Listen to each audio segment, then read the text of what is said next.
Shakespeare escreveu: de torres guardadas por nuvens e lindos palácios é que são feitos os sonhos. Ele poderia muito bem estar antecipando as fantásticas criações arquitetônicas do rei Ludwig II, chamado de o Rei Louco da Bavária. Desde a época dos faraós, os monarcas tentam construir monumentos que durem para sempre. Mas o excêntrico rei Ludwig II construiu palácios apenas para escapar das dificuldades do mundo real e para dar substância aos seus sonhos mais românticos. Seu castelo de contos e fadas, para alguns, era a expressão extravagante da mente de um louco. Entretanto, para o rei Ludwig, ele refletia o romantismo épico do herói de sua infância, o compositor Wagner. Muito antes destes palácios serem erguidos, ou até mesmo planejados, Ludwig havia sucumbido à mania de grandiosidade. Antes de completar 13 anos, ele já conhecia sobejamente as primeiras óperas de Wagner, Lohengrin, Tannhäuser.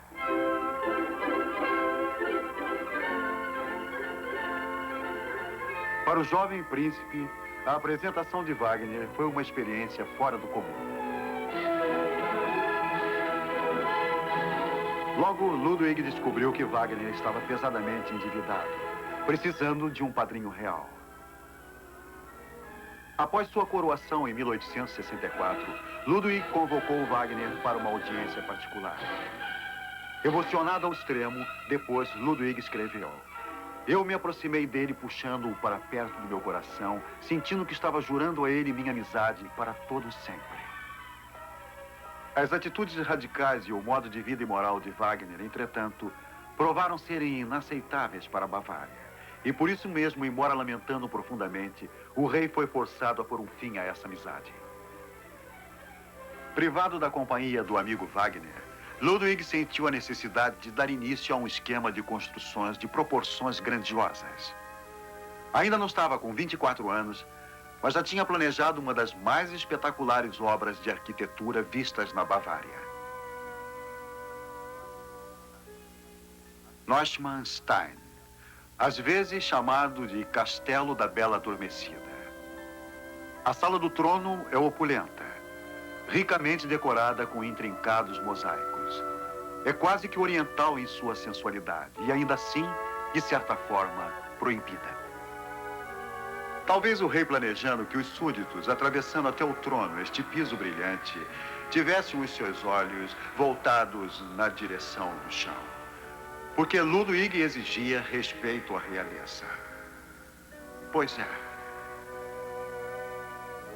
Subindo as escadas, chegava-se ao trono. Mas não havia trono. Ele jamais foi feito e, portanto, jamais instalado. Nenhuma audiência real jamais realizada neste salão. A planta para este palácio, em Arém 15, se baseou no palácio de Luís XIV de Versailles. Ele começou como cenário de palco. Como entusiasta patrono das extravagâncias do teatro, o rei Ludwig às vezes comissionava os atores só para ver os cenários. E às vezes ele construía cenários sem ter peças para apresentar. Aqui no Salão dos Espelhos, virtualmente uma duplicata de Versailles, Ludwig prestava homenagens ao monarca francês Luís XIV. Por que construir tal monumento a um rei francês? Bem, ele acreditava pertencer à linhagem dos Bourbon. Era um tênue parentesco no máximo, mas suficiente para Ludwig convencer a si mesmo de que os reis franceses eram seus hóspedes aqui.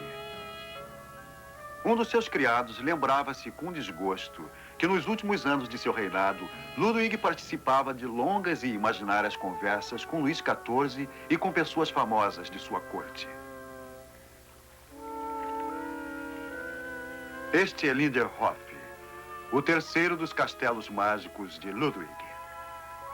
Uma caverna subterrânea, aparentemente mandada construir por Ludwig, surgiu de sua busca por um mundo de que tivesse total controle. A ilusão que fascinava o monarca veio a mandar na imaginação do construtor destas obras que alguns chamam de loucuras. Ludwig adorava o teatro, de jogar o irreal contra o imaginário, o artificial transformado em espetacular realidade. Inspirado na Gruta Azul da Ilha de Capri, Itália, esta gruta é uma maravilhosa obra de arte.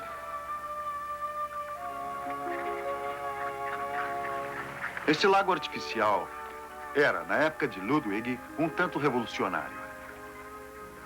Uma das primeiras geradoras de eletricidade da Bavária foi construída só para fornecer efeitos de iluminação. Fantasias como esta, entretanto, não podiam disfarçar a realidade política. As extravagâncias de Ludwig geraram oposições ao seu reinado que ele tentou desesperadamente ignorar. O rei Ludwig comia à melhor maneira real. Mas se recusava a permitir que os criados o servissem. Exceto da maneira mais indireta e engenhosa também.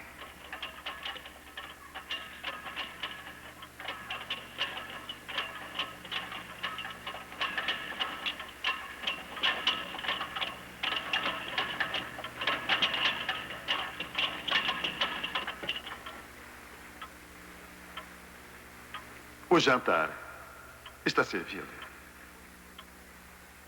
Depois de 1870, Ludwig ficou virtualmente invisível aos seus súditos. Raramente deixava a reclusão imposta a si mesmo. Excêntrico? Não há dúvida. Louco? Quem sabe? Mas o rei Ludwig não mantinha contato com os súditos, disso não há dúvida. Documentos importantes eram deixados fechados e depois entregues indiretamente por criados que com frequência eram obrigados a falar com ele. Mas se alimentava bem. Por volta de 1880, as fantasias de Ludwig comandavam sua vida. Passava noites sem fim, acordado, andando pelos corredores do palácio. Sabia que o chamavam de louco. Ele gastou 31 milhões de marcos, 78 milhões de dólares atualmente, para construir seus grandiosos castelos, ignorando até a guerra entre a Bavária e a Prússia. Seus ministros já planejavam sua retirada do trono. Por meios constitucionais possível, por outros meios uma necessidade. Para eles seria fácil juntar evidências adequadas para provarem a sua insanidade. Talvez a melhor coisa para ele fosse deixar o assunto nas mãos de Deus.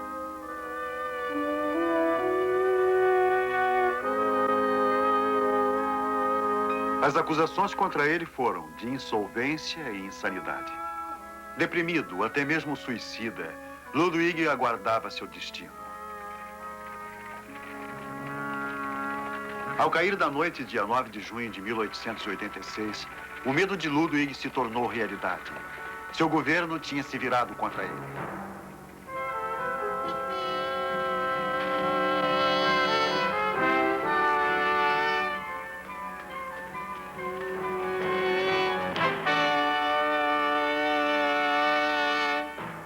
Ele foi apanhado entre aqueles que o traíram e os médicos que atestariam sua insanidade. O Dr. Bernard Fan já tinha feito seu diagnóstico antes mesmo de conhecer o paciente. Baseados nesse testemunho médico inquestionável, levaram o rei sob custódia.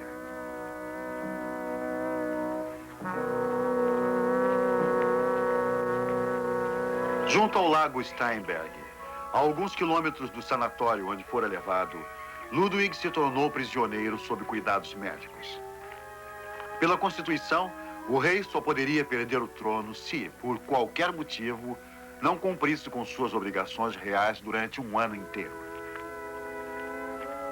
O médico-chefe garantiria que o tratamento duraria todo esse tempo. Ainda assim, temiam que Ludwig talvez viesse a reclamar o trono mais tarde. Entretanto, tal medo iria durar somente até a tardinha do dia 13 de junho de 1886. Porque naquele dia, o reinado de Ludwig II teve um fim repentino. Os dois homens jamais foram vistos de novo com vida. Esta cruz marca o lugar onde seus corpos foram achados, sob condições pelo menos misteriosas. A história contada pelas autoridades dizia que o rei Ludwig cometera suicídio e que o médico havia se afogado na tentativa de salvá-lo. Entretanto, marcas encontradas no pescoço do médico sugeriam outras possibilidades. Uma, que o rei tentara escapar, o médico lutara com ele, os dois se afogaram. Outra, que o rei tentara matar o médico e ambos morreram. Ainda uma outra, que o doutor, de acordo com um plano, tentara matar Ludwig. E o rei carregara o médico com ele para a morte debaixo d'água.